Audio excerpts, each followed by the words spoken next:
এই মুহূর্তে ব্রেকিং, রাজ্যে আটক বাংলাদেশি হিন্দু শরণার্থীদের মুক্তির দাবি।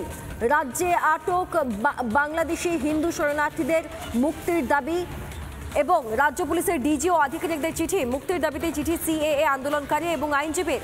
অনুপ্রবেশকারী তকমা দিয়ে হেনস্থার অভিযোগ, অবৈধভাবে ধরপাকড়ের অভিযোগ আন্দোলনকারীদের। আরও একবার জানাই যে প্রতিবাদ হচ্ছে, এটা হচ্ছে বাংলাদেশ থেকে যে সকল হিন্দু মানুষরা এখানে চলে এসেছেন, পরিস্থিতির শিকার হয়ে যারা এখানে চলে এসেছেন, তারা এই দেশের শরণার্থী এবং তারা এই দেশে জায়গা পাবেন,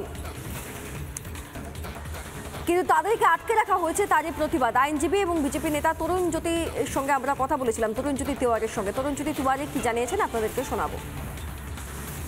যদি আমরা মিনিস্ট্রি হোম অ্যাফেয়ার্সে 1 সেপ্টেম্বর 2025 যে নোটিফিকেশনটা ইস্যু করা হয়েছে, যেটাকে বলা হচ্ছে immigration and foreigners exemption order 2025, যদি দেখা হয় তাহলে একজন বাংলাদেশি মাইনরিটি, হিন্দু, পার্সি, খ্রিস্টান, জৈন, যারা ভারতবর্ষে এসেছেন 2024 ডিসেম্বর পর্যন্ত, কোনো কাগজ নিয়ে বা কাগজ ছাড়া, ভিসা থাক, ভিসা এক্সপায়ার করে যাক, পাসপোর্ট চলে যাক, কোনো ডকুমেন্ট থাকুক বা না থাকুক, তাদের বিরুদ্ধে ফরেনার্স অ্যাক্টে প্রসিকিউট করা যাবে না। এটা কেন্দ্র সরকারের আইন। সিটিজেনশিপ কেন্দ্র সরকারের ব্যাপার, ফরেন অ্যাফেয়ার্স কেন্দ্র সরকারের ব্যাপার। এই সব ক্ষেত্রে দেখা যাচ্ছে রাজ্যে বিভিন্ন জায়গায় তারা এখনো আটক হয়ে পড়ে আছেন। যখন মামলা করে এই অর্ডারটা দেখানো হচ্ছে, তখন লোয়ার কোর্টে পিপি সাহেবরা আর্গুমেন্ট করছেন এরা ছাড়া পেয়ে গেলে কোথায় যাবে, ছাড়া যাবে না। কেন্দ্র সরকারের আইন, সিটিজেনশিপ কেন্দ্র সরকারের বিষয়, কেন্দ্র সরকার এক্সিকিউশন দিয়ে দিয়েছে, রাজ্য সরকার আপত্তি থাকার কথাই নয়, বলতেও বেল পাচ্ছে না।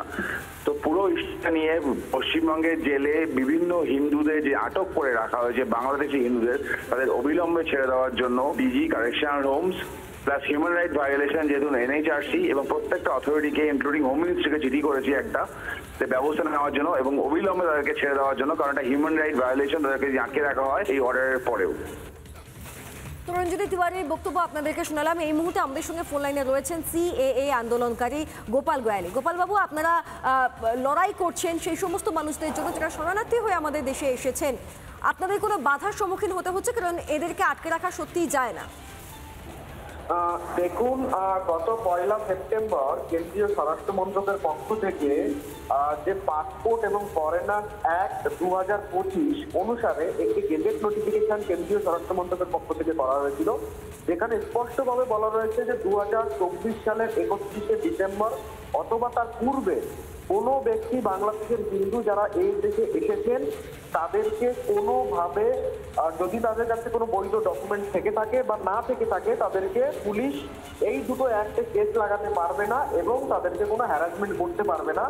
তো এই অ্যাক্টে যারা পশ্চিমবঙ্গে বর্তমানে যাদেরকে জেলে আটকে রেখেছে পশ্চিমবঙ্গ সরকার, আমরা এই হিসাবেই চিঠিটা করেছি যে যারা এই তারিখ পর্যন্ত বা এই তারিখের আগে যাদেরকে অ্যারেস্ট করা হয়েছে এবং পশ্চিমবঙ্গের বিভিন্ন জেল বা কাস্টডিতে রাখা হয়েছে, যাদের বিরুদ্ধে মামলা চলছে, তাদেরকে এই দুটো ধারা থেকে অবিলম্বে মুক্তি দেওয়া হোক এবং মুক্তি দেওয়ার পর তারা যেন ভারতবর্ষে বসবাস করতে পারে, সেই ধরনের অর্ডার যাতে কোর্টের তরফ থেকে দেওয়া হোক, এটাই আমাদের দাবি। বেশ, ধন্যবাদ। গোপাল গোয়ালি সিএএ আন্দোলনকারী, তার সঙ্গে আমরা ছিলাম, তার সঙ্গে আমরা কথা বলছিলাম।